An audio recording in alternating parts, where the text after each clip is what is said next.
Yeroo ummanni keenya sagalee jabduu barbaadutti kan ummata keenya biraa guyyaa tokkollee godaanee hin beekne miidiyaan Oromiyaa miidiyaan neetwork kan ummata Oromootiin hundeeffame hanga ilaa ammaan kanaa ummata Oromoo tajaajilaa jiru kan ummata Oromoo irraa imimmaan qoorsuudhaaf halkanii guyyaa xaaraatiin jiru OMN yeroo garagaraatti olola sobaatiin warri maqaa balleessuudhaaf gamanaa fi gamas jechaatiin turan warri himata sobaa irratti banaatiin ture guyyaa har'aan kanaaf salphina uffattanii baga mudhiin isin citte isiniin jechuudha barbaanna.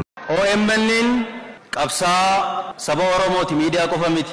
Guyyaa har'aan kanaa oduu OMN ilaalchiftuutu gabbahim oduun kun maal jetti laatam.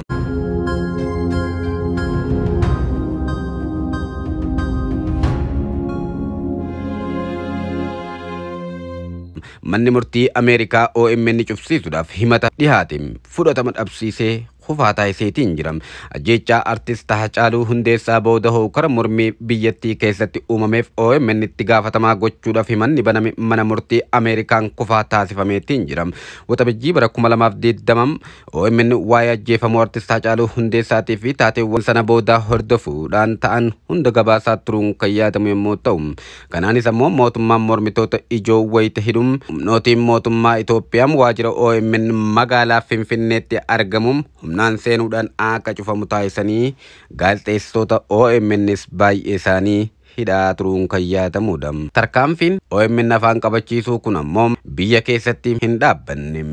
Baatii tokko booddee daldalaan lammii Itoophiyaa tokko ajjeefamu artist Haacaaluu Hundeessaa booddee tasgabbii dhabuu Itoophiyaa keessatti uumameef OMN itti gaafatamaa gochuun biyya Ameerikaatti mana murtii aanaa tokkotti himataniitiin jiru. OMN akka cufamuuf ajajni akka kennamus mana murtii aanaadhaa gaafatan. OMN himata isa irratti dhiyaate ofirraa faccisuu fi haqa isaa mirkaneessuudhaaf falmiitti seene.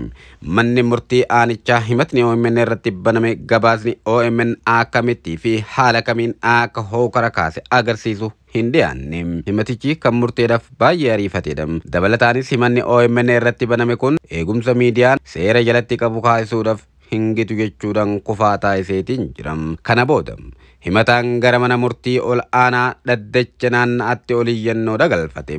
Dhaddachi naanna'aa 8ffaan galmee ol iyyannoo qoratee murtee mana murtii aanaa deeggaree mirkaneesse.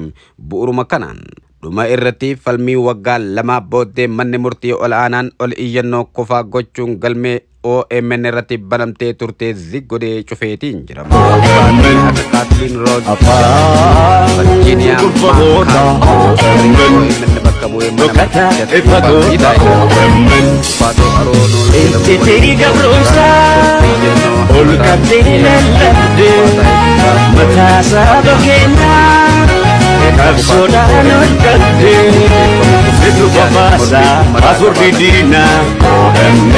Abukaatonni akka Kaatiliin Rood Fisher fi Virginia McCalmont garee OMN bakka bu'ee mana murtichatti falmii taasisaa turanidha. Abukaatoo Aroonol jedhamu waliinis ta'uudhaan ol iyyannoo himataan dhiyeeffate kufaa taasisuudhaaf OMN falmaa turaniitiin jiru. Gareen abukaatoo OMN murteeffame kun miidiyaalee mormii ummataa gabaasaniif murtii gaarii ta'uu himaniitiin jiru. Sirna seera Ameerikaatti murtee mana murtii olaanaa fi sadarkaa wal fakkaataatti argaman murtee achiin booda murteeffamaniif bu'uura seeraa ta'anii tajaajilaniitiin jiru.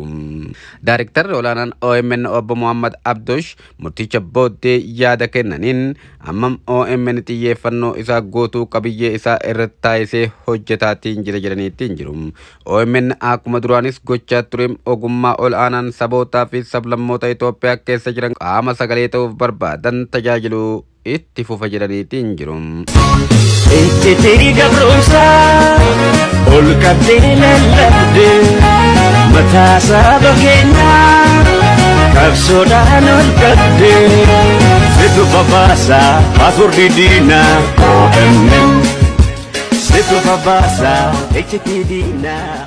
OMN kana daran akka lalisee itti fufuu fi akka zalaalam ummata Oromoo tajaajiluudhaaf nu waliin jiraatu gamanumaan daran akka jajjabeessinee bira dhaabbannu waamicha keenya gochuudha feena.